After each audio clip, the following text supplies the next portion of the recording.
Good afternoon and happy Friday. From the KUOW newsroom, this is Seattle Now. I'm your host, Paige Browning, with today's top stories. It's Friday, June 5th. A Friday news dump today. Seattle Mayor Katie Wilson has agreed to turn on new surveillance cameras in the city's stadium district in time for the World Cup. Amy Radel has more. The mayor's change in direction comes after intense pressure from Seattle City Council members. Wilson had previously said she would not activate the cameras unless there was a credible public safety threat. Wilson says after briefings from law enforcement this week, she's persuaded that there are general but credible threats to safety and security during the games. The ACLU opposed Seattle's expansion of CCTV cameras, saying they threaten privacy and civil liberties. Wilson said in a statement Friday that she shares those concerns and that she intends to, quote, safeguard the data these videos capture. Bob Kettle, who chairs the City Council's Public Safety Committee, commended Wilson for the policy change, saying, this difficult decision is an important one to ensure our public safety readiness amidst the World Cup crowds. Amy Radel, KUOW News. In the crime sphere, this today. The King County Prosecutor's Office wants to make criminal penalties for buying sex more severe. Currently, buyers face simple misdemeanor charges. Alexandra Voorhees is an attorney with the prosecutor's office. Getting arrested and booked into the King County Jail for a felony is a lot bigger deal than being arrested for a simple misdemeanor. Voorhees says making sex buying a Class C felony would require a change in the state law. This comes as residents in Seattle's Aurora neighborhood are pressing for solutions to gun violence and human trafficking there. Very few sex buyers are prosecuted currently in Seattle. No charges have been filed this year. Seattle police say they're putting more emphasis instead on building felony cases against pimps.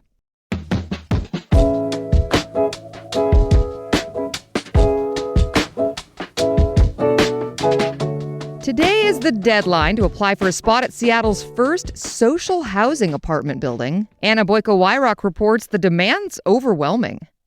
More than 10,000 people have already entered the housing lottery. They're vying for just 15 units at a swanky apartment building in Belltown. It's near Pike Place and packed with amenities. The best part is the price. $700 a month for a one-bedroom, if you're low income. Right now, those renters get priority. But going forward, middle-income people can also get a spot and pay rent that matches their income. That's the idea with social housing, a mixture of people all paying a price that's affordable for them and subsidized by tax revenue. The Seattle social housing developer expects to rent out 60 units by the end of the year and has plans to buy more buildings and expand the program even more. Anna Boyko-Wyrock, KUOW News. The honor system of paying for light rail could be coming to a close. Sound Transit's considering doing a test of using fare gates at up to 14 light rail stations. Sound Transit staff say the move would generate as much as $30 million in annual revenue, according to reporting by Publicola, because agency data shows only 63% of light rail riders pay their fares, down from 85% before the pandemic. The Sound Transit Board is set to vote on this pilot sometime this year. And a few reminders if you're driving this weekend. Beginning at 9 o'clock tonight, all northbound lanes of I-5 will completely close in Seattle between I-90 and 45th Street. Road crews are removing the Revive I-5 work zone on the Ship Canal Bridge to ease up traffic jams during, you guessed it, the World Cup. Those lanes will reopen Monday morning. A quick note from the seas tonight. Another dead gray whale's washed ashore in Washington state. So that brings the death toll this year to 26. It washed ashore on Monday near Point Grenville on the Olympic Peninsula.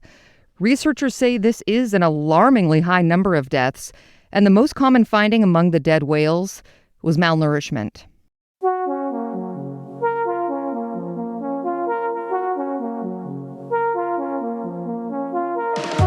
We will end the show, though, with some lighter, happier news. It's a Friday, after all.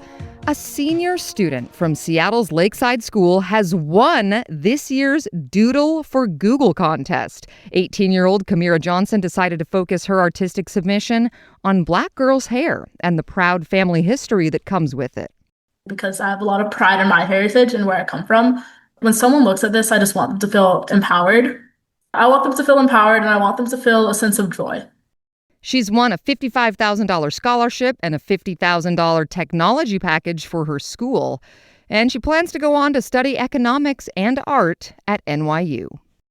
And finally today, happy Pride Month. LGBTQ Pride events are all over the region this weekend. Seattle's Pride in the Park celebration at Volunteer Park runs between noon and 7 on Saturday.